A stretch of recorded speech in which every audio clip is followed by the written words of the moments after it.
Hi everybody, welcome to Champion Trading. We're showing you today, this is a Eagle top and bottom semi-automatic taper, side belt, roller gravity conveyor. Has an e-stop, as you can see, 120 volt. Original controls with a disconnect, stop, start, and a power indicator. Very nice, simple design. Just been using this as a test box. I'm going to show you that right now.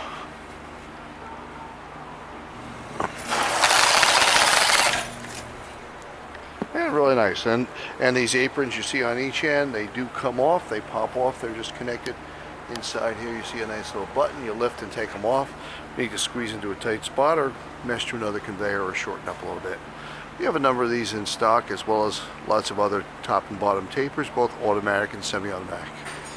We do hope you'll visit our website if you're not there already at www.champtrading.com. Thanks for joining us today.